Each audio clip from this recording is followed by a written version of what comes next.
Então, boa noite a todos. Meu nome é Francine Dalpico dos Santos. Eu sou doutoranda do programa em pós-graduação em Química, né, com orientação do professor Paulo Roberto Filgueiras e o Anderson Romão.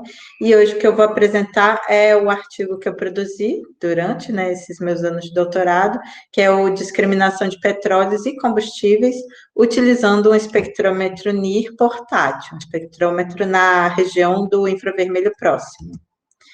Ele já foi aceito, ele está disponível, né, no site da FUEL, e eu sou a autora principal, mas esse trabalho ele foi construído, né, com a ajuda de todos esses autores. Bem, para começar, eu trago o porquê, né? Por que a gente decidiu fazer esse trabalho? O campo do petróleo, né, dos combustíveis, obviamente, todos sabem que é muito valoroso, e por conta disso também acaba tendo uma questão com os problemas de furto de combustíveis, furto de petróleo, que, de acordo com essa pesquisa dessa matéria, são 133 bilhões de dólares envolvidos no mercado ilegal de petróleos derivados.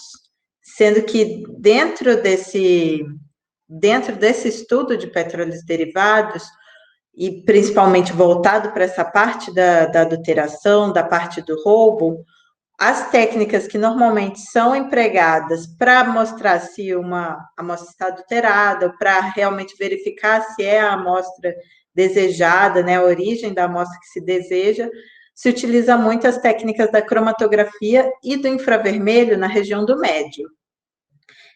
São duas técnicas que são muito utilizadas para petróleos e derivados, porque na cromatografia nós temos a identificação de todos os compostos, né, que formam, né, essa matriz. Então, você tem como se fosse o DNA dessa minha amostra de petróleo, de combustível, enquanto que no infravermelho médio nós temos uma região que é conhecida como a região do fingerprint, como se fosse a impressão digital, né, a tradução, mas é uma região que vai trazer um nível de informações sobre os compostos que acaba também me proporcionando essa validação, né, essa correspondência com a origem do meu petróleo, do meu combustível.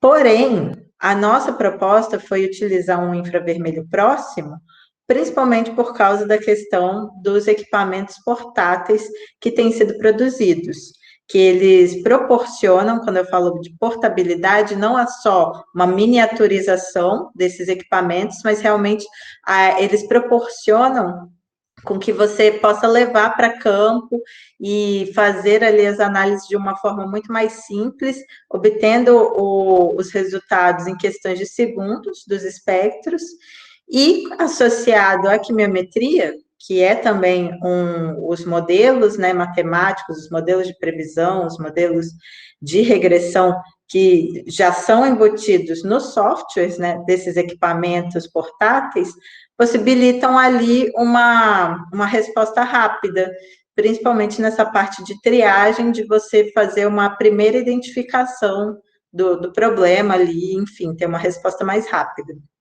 E isso é possível dentro do nosso objetivo, que foi discriminar petróleos e combustíveis, porque apesar de eu não ter uma região ou uma resposta química que vai ser associada a um fingerprint, a esse DNA, né, da minha amostra, a proporção de cada um desses compostos dentro da minha amostra, ele vai ser quantificado no NIR, que é o grande valor, né, dos espectrômetros NIR. A região do infravermelho próximo, ele me traz essa resposta de quantificação.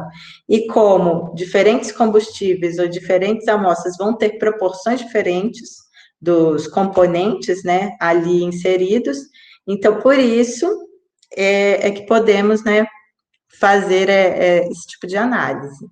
Então, dentro do estudo da utilização do infravermelho próximo para estudo de adulteração de combustíveis e petróleos, dentre os últimos 5 anos, eu encontrei 24 trabalhos, sendo que 16 são do Brasil. Isso fala muito sobre a nossa realidade política, mas também fala muito sobre a nossa excelência em pesquisa nessa parte de petróleos e combustíveis. Então, como foi que nós estruturamos, né, esse experimento? Nós utilizamos um equipamento que o nome dele é Micronir Pro 1700, que ele é da empresa Vive Solutions, e o software, né, que nós utilizamos foi o próprio do equipamento, né, que é disponibilizado com a compra do equipamento, e o que nós fizemos foi procurar a melhor forma, né, de analisar essas amostras. Para petróleo, o que nós encontramos como a melhor metodologia foi encontrar o acessório droplet, que é mostrado na primeira figura à esquerda do equipamento, e para combustíveis, o vial holder. No slide seguinte, eu vou mostrar com um pouco mais de detalhe esses dois acessórios, que eles são acoplados sobre o espectrômetro em si, e esse espectrômetro ele é ligado via Bluetooth, ou via ligação USB, com um notebook, um tablet. E as amostras que nós utilizamos para esse estudo foi, no conjunto de petróleos, nós utilizamos 275 petróleos da bacia sedimentar brasileira, com 70 óleos lubrificantes usados. Esses óleos lubrificantes usados são o quê? É óleo lubrificante que ele passa pelos motores, né, de carros, e que, após cumprir ali a sua vida útil, dentro desse mecanismo, ele é armazenado nos postos de gasolina para um devido descarte. Esse óleo, que tem um aspecto muito parecido com petróleo, nessa minha foto ali tem amostra de petróleo e óleo lubrificante, à esquerda, e como é possível ver, não há diferença visual entre elas, ele pode ser utilizado por empresas de re-refino, em que elas vão tentar obter produtos valorosos, combustíveis novamente, descartando as impurezas, né, que foram obtidas durante o processo desse óleo lubrificante nos mecanismos, né, dos carros. E, então, nesse primeiro conjunto, os óleos lubrificantes, que vão ser nomeados dentro do nosso estudo de óleo de reuso, eles são o adulterante, e no meu segundo conjunto, eu vou ter 160 combustíveis, sendo que eu fiz 2 modelos, um com a gasolina e nafta sendo o adulterante, e no outro, no diesel, com querosene de aviação sendo o adulterante. Mostrando em mais detalhes o equipamento. Então, o Micronir, o espectrômetro, ele é o que é mostrado à esquerda na primeira foto. Então, ele é muito leve e toda essa parte, né, do mecanismo, ela é robusta o suficiente para que não ocorra nenhum tipo de avaria durante as análises em campo. E vem dentro de uma maleta, né? Você pode comprar, junto com esse equipamento, os acessórios que vão te permitir avaliar diferentes amostras na questão do formato, né? Do físico dessa amostra. Então, por exemplo, para líquidos, como no caso líquidos viscosos, líquidos escuros, como petróleos, a melhor resposta que nós obtivemos foi na segunda foto do acessório droplet, em que, como é possível ver, a amostra de petróleo, ou a minha amostra, né, líquida, adicionada sob a janela de amostragem, que é esse retângulo, e sobre ele é fechado o sistema com essas 2 tampas. E assim são adquiridas os espectros, né, sem que haja, por exemplo, interferência de luz exterior. Já para amostras como amostras límpidas, né, transparentes, como combustíveis, o melhor acessório que nós observamos a resposta foi o vial holder, que se trata de um colar que também é acoplado sobre, né, o equipamento, e no qual se encaixam vaios de 4 ml, de forma que, então, a luz, ela incide sobre o fundo do meu vaio, e também esse colar, né, ele é todo revestido com esse verniz preto, de uma forma que também impede a iluminação exterior, que atrapalhe, né, a minha medida. Os modelos que nós construímos para fazer essa análise da possibilidade da utilização, né, do espectrômetro para esse meu problema. Foi para a parte de classificação o PLSDA, e para a parte de regressão, em que a gente procurou ver qual seria o limite de detecção e quantificação para esses meus adulterantes nessas amostras, utilizamos o PLS, mas também o SVR, por causa que amostras complexas muitas vezes não têm uma resposta linear o suficiente para utilizar somente o PLS. Então, devido a trabalhos da literatura, né, também decidimos utilizar o SVR. Entrando nos resultados. Então, primeiro eu vou falar sobre a qualidade espectral dessas minhas amostras. Nessa primeira foto, eu trago um espectro médio do petróleo e do óleo de reuso. E o que a gente observa é que a principal região de diferença entre esses dois tipos de amostra é entre 900 e 1.000 nanômetros. E isso, dentro da literatura, tem uma relação com os compostos poliaromáticos do petróleo, como os asfaltenos. Eles provocam essa maior intensidade nessa região. E mesmo após a correção, no caso, nós utilizamos como pré-tratamento, centramos na média, né, os espectros, e fizemos a suavização pela primeira derivada. Ainda assim, essa região, ela apresenta essa grande discrepância. E isso dentro dos nossos modelos é que vão proporcionar a resposta, né, da discriminação entre essas duas matrizes. E o que significa, né, cada uma dessas bandas? Então, entre 900 e 1.000 nanômetros, o que nós temos é o segundo sobretom da ligação OH e também as bandas de combinação do primeiro sobretom da ligação OH. Já em 1.200, nós temos o segundo sobretom da ligação CH, ou seja, dos hidrocarbonetos, né? E já em 1.400, nós temos o primeiro sobretom da ligação OH, assim como também bandas de combinação do primeiro sobretom da ligação CH. Quando a gente entra no modelo, né, de classificação no PLSDA, o gráfico de scores, que é esse que eu mostro, ele mostra que, para a resposta calculada para o grupo petróleo, duas amostras, elas são classificadas erroneamente. No caso, foi a minha amostra 53 e 115. Quando eu faço a resposta calculada para o óleo de reuso, essas amostras, elas continuam também sendo classificadas no grupo errado. E isso poderia significar que elas são outliers.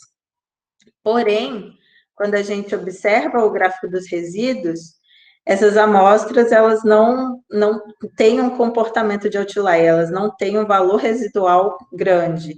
Então, por isso, elas não foram excluídas do meu modelo.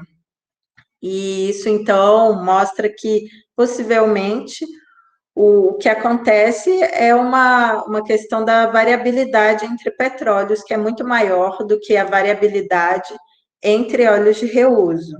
Então, os óleos de reuso não apresentaram, né, nenhuma amostra sendo classificada de forma incorreta, enquanto que para petróleo, por ter esse comportamento tão diferente, por petróleos serem tão diferentes, acabou que essas duas amostras apresentaram essa característica. Quando a gente olha, então, para os parâmetros de desempenho desse meu modelo, nós observamos, então, uma perda, né, na sensibilidade e na especificidade por conta dessa questão dessas duas amostras que foram classificadas incorretamente, mas principalmente para o nosso X da questão, que seria identificar ou discriminar quando é óleo de reuso, quando é um óleo lubrificante, não um petróleo, nós não observamos o modelo, né, ele teve 100% de exatidão. E aí a gente foi comparar com a literatura. E no estudo de Garmarud, de 2019, ele utilizou 251 petróleos de 7 origens diferentes, incluía ali também 3 blends, que são misturas de petróleo para atender os parâmetros comerciais, ou seja, uma amostra de petróleo que, de alguma forma, a informação da origem dela não vai ser tão simples de ser acessada, já que a gente está falando de uma mistura, e o que ele utilizou foi o infravermelho médio. Os 2 estudos que eu trago aqui como referência são do infravermelho médio, porque, como eu disse, é a técnica de infravermelho que é mais utilizada para essa questão de classificação. Na questão do infravermelho próximo, não dentre, né, os estudos que eu consegui, não teve, né, nenhum que eu pudesse fazer essa associação. Mas dentro, então, do estudo de Garmarud, ele utilizando o infravermelho médio e o modelo de classificação SINCA, ele obteve uma exatidão de 96,7. Já no estudo de Gautier, de 2011, ele utilizou 36 petróleos, e eles tinham 4 origens diferentes, e utilizando também o infravermelho médio e o modelo de classificação SINCA e o PLSDA, ele obteve 100% de acerto na classificação. Então, o que a gente tirou como conclusão dessa parte? Quais foram os nossos, né, as nossas discussões sobre isso? De que, apesar de a gente não ter essa informação sobre a origem, de uma forma ali, não tem nem o fingerprint, a diferente composição, a composição que é muito diferente entre um petróleo e um óleo de reuso, possibilitou esse nosso modelo, né, com 100% de acerto para a discriminação do óleo de reuso. Já quando a gente entra no modelo quantitativo, a gente observa que o modelo SVR e o modelo PLS, ele teve um desempenho muito parecido, sendo que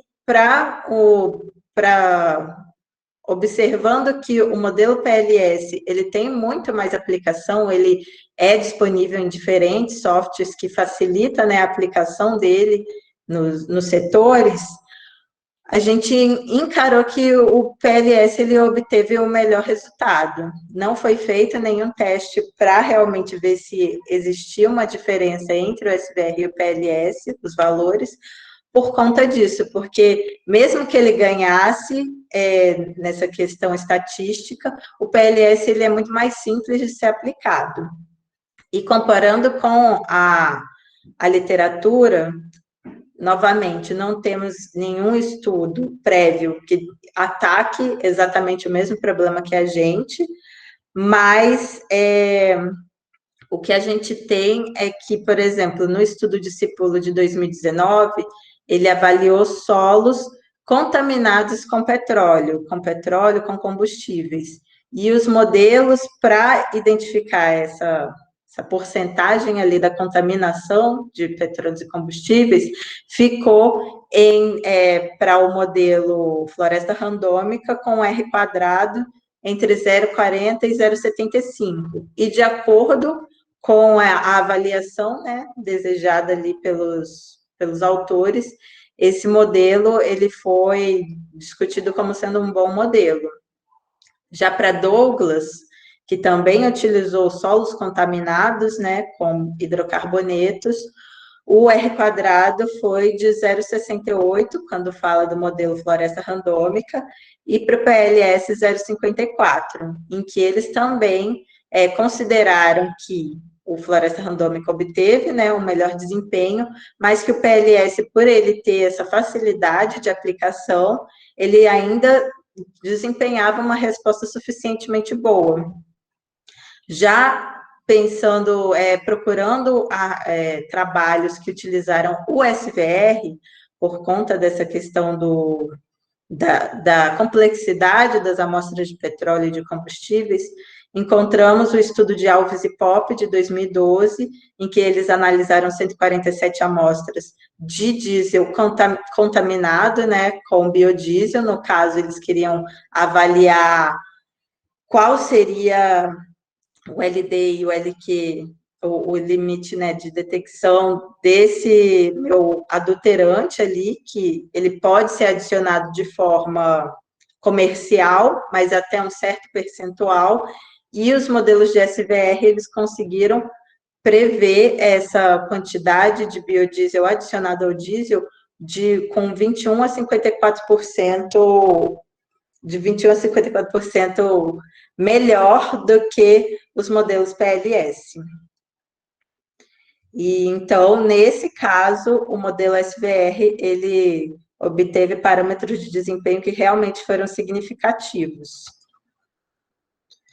Quando a gente entra para o modelo qualitativo de combustíveis, a gente observa que o aspecto dos espectros, né, é um pouco diferente no sentido de que não se observa aquela grande intensidade em torno de 900 e 1000 nanômetros, porque, como eu disse, é a região que fala sobre os asfaltenos, o que não vamos encontrar nos combustíveis.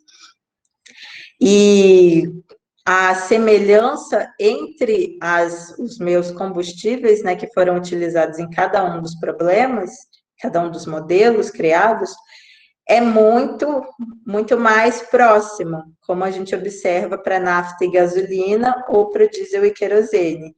E ainda quando nós passamos pelo pré-processamento para retirar o problema dos alargamentos das bandas e dessa diferença de intensidade que tem a ver com espalhamento de luz e não exatamente com uma resposta química, né, da diferença entre as minhas amostras, fica muito mais bem ajustado e muito mais próximo o espectro de um combustível com o outro, o do adulterante, né, com a minha matriz-alvo.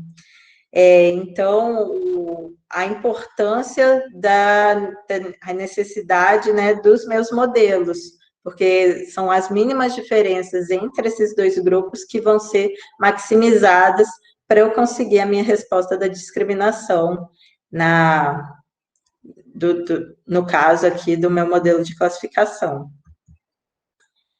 E aí, o que nós temos aqui no meu gráfico de scores, a gente observa que nenhuma das amostras foi classificada de forma incorreta, e que, observando o gráfico de scores, 2 amostras, no caso de nafta e uma de gasolina, poderia ser classificada como um outlier, mas como isso não apresentou nenhum tipo de perda, né, no desempenho do meu modelo, elas não foram retiradas por esse motivo.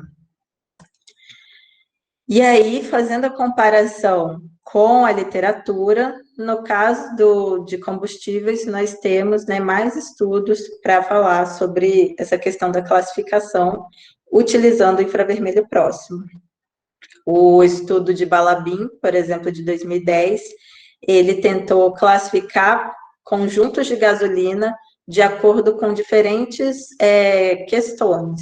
No caso, ele tinha gasolinas de diferentes refinarias, que passaram também por diferentes processamentos para, né, obtenção dessa gasolina, e também o tipo comercial dessa gasolina. E o nível de exatidão que ele conseguiu com modelos PLSDA foi de 91% para gasolinas de diferentes refinarias, 80% para gasolinas que foram obtidas por processos diferentes e 90% para gasolinas comerciais diferentes. Já no estudo de Silva, de 2014, foram utilizadas 87 gasolinas, em que elas tinham aditivos, como, por exemplo, detergentes, ou não tinham, e eles tentaram também fazer essa diferenciação utilizando o PLSDA. E eles utilizaram 87 gasolinas, 87 amostras de gasolinas para calibração desse modelo, ou seja, para a construção, e para o teste 22 amostras. Na parte de teste, né, da validação desse meu modelo, apenas 2 das 22 amostras foram classificadas erradas. No caso, 2 amostras com aditivos que foram classificadas como não tendo esses aditivos.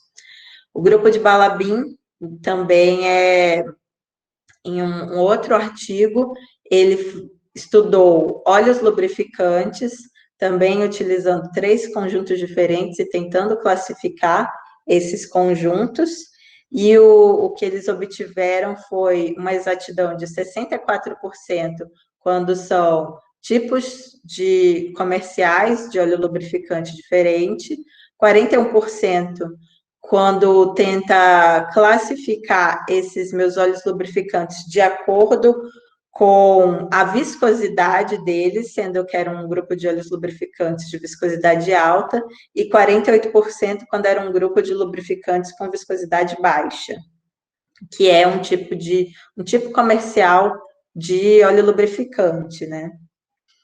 Enquanto que o estudo de Pontes, de 2011, avaliou diesel com a adulteração de biodiesel ou de óleo vegetal, e o que ele conseguiu foi 97% de exatidão para diferenciar amostras do diesel quando estavam, né, adicionadas com esses adulterantes ou quando não estavam adulteradas.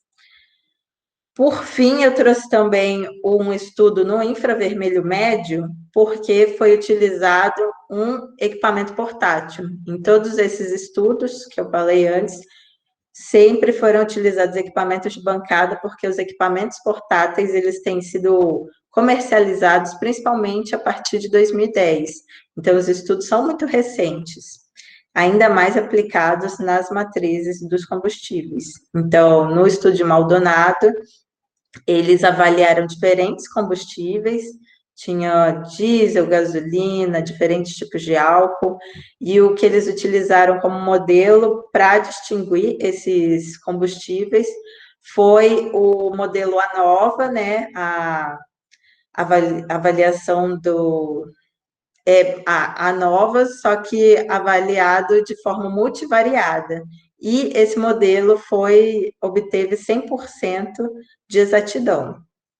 Então, ele chega a ser o mais próximo, né, do que a gente observou no nosso problema.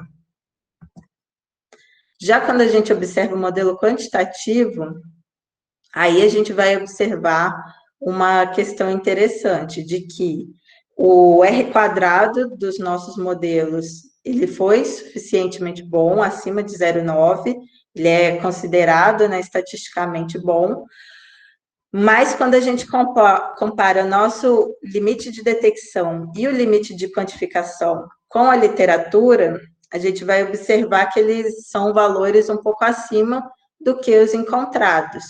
Porque, por exemplo, o estudo de Lutz de 2014 avaliou gasolinas com etanol, que é um componente que pode ser adicionado à gasolina, mas até um certo nível, né?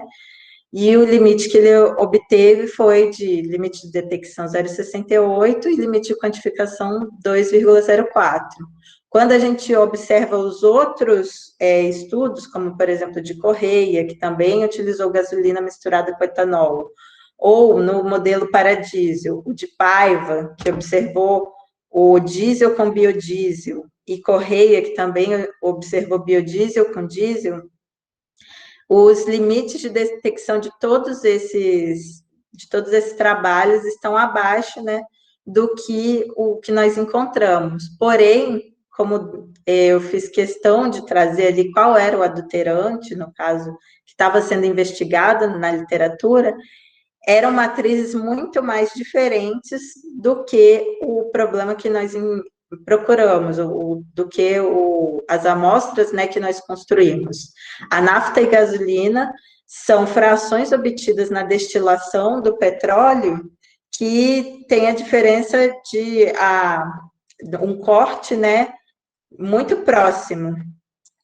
A mesma coisa para o diesel e o querosene. O corte desses meus combustíveis é um seguido do outro, ou seja, há uma similaridade composicional muito grande.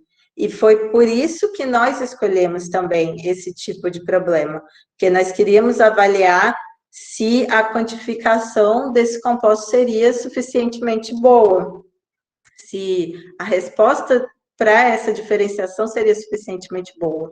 E, ainda que sejam parâmetros de desempenho um pouco mais altos do que o encontrado na literatura, não estão tão distantes e são, né, parâmetros de desempenho muito bons estatisticamente.